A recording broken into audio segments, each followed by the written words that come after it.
The subject is bullying. It is no joke, I'm here to tell you. And across the board, you look at what's happening to some kids, to our kids as African Americans in particular.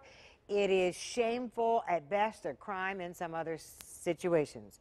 But you have the ability to fight back. And if you don't believe me, listen to Carrie Hurd's story, because she did fight back on behalf of her son. She did it with a little bit of help from attorney Blaine Jones. So welcome back. Welcome to the show.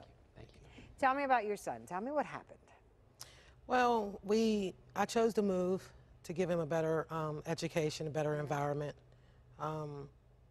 And I prepared him for the school district that I was trying to move him to. I had already knew that he was going to deal with some racism, but I chose racism versus living in a ghetto, maybe life expectancy is not even 21. So I prepared him, and he went within less than a month and a half. Confederate flags, N-words being thrown around. We had a child that sat right next to him, took a picture of him, and said some vulgar things. And that's the picture that we have? Yes, the picture that you have. And he posted it on Snapchat. And my son called me from school and said, you know, Mom, look, what should I do? I said, do not touch a strand on his head.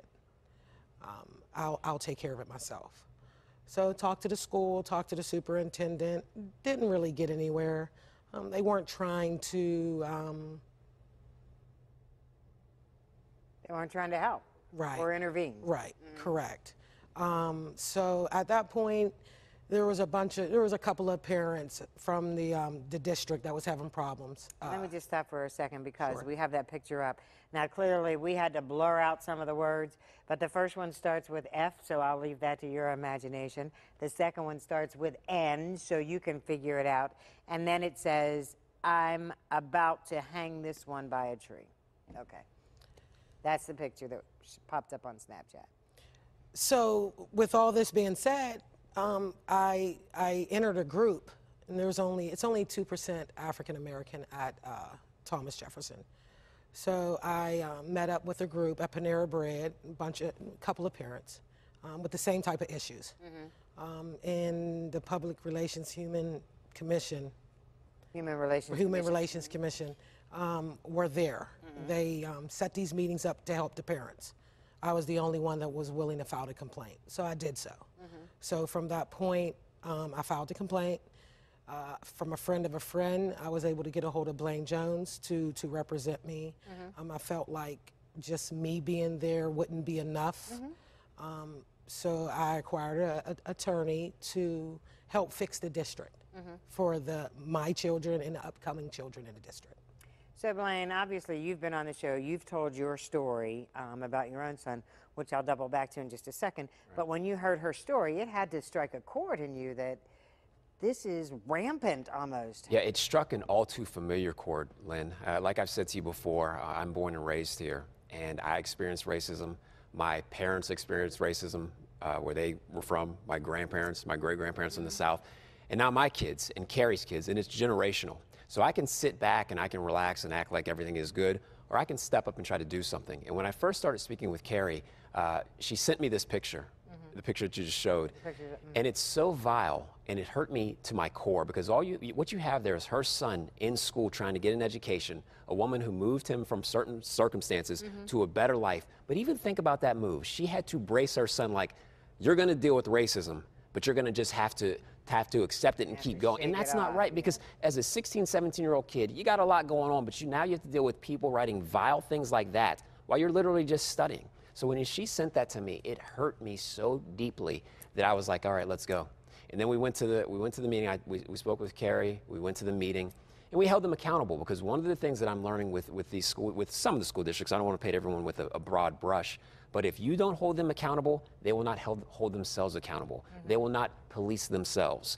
So I am here to tell everyone that's listening, if your child is suffering in silence, be silent no more. Let's hold them accountable. And that's what we did with Carrie, and we had a fabulous result where, now this school district's going to have to do cultural sensitivity training. They're going to have to implement some type of implicit bias training for their teachers, students and teachers. We're having them rewrite the code book to include racially offensive language. So like I said before on my firm's Facebook page, Carrie is my hero because she stepped up when other people were a little bit more hesitant, had some trepidation. She stepped up. She put it all on the line for her kids.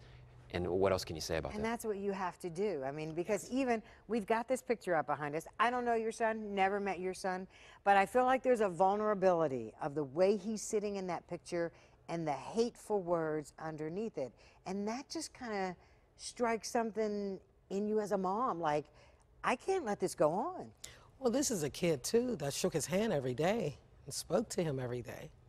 That's very, I mean, it scares me. This is a kid that every day, hey, bro, how you? And sat right next to him. And then put this up on Snapchat. And then put this up on Snapchat.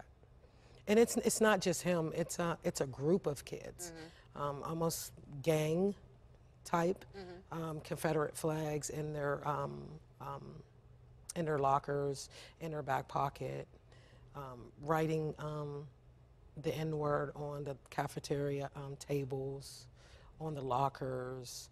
And it's been going on in Thomas Jefferson for a very long time, but they've been able to sweep it underneath the carpet. But being that this child put it on Snapchat, you couldn't sweep it underneath the carpet. Exposed. Now it's exposed. Right. Now the Band-Aid's off, and they have to deal with it. And Blaine, because you've had your own situation, I mean, the realities are we have kids in school districts all throughout this area that are in these same situations. You're right, Lynn, and I can't tell you how many calls that my firm has received regarding similar incidents. It's like now, the unfortunate issue that happened with my family, people are coming out and they're saying, hey, this is happening to us.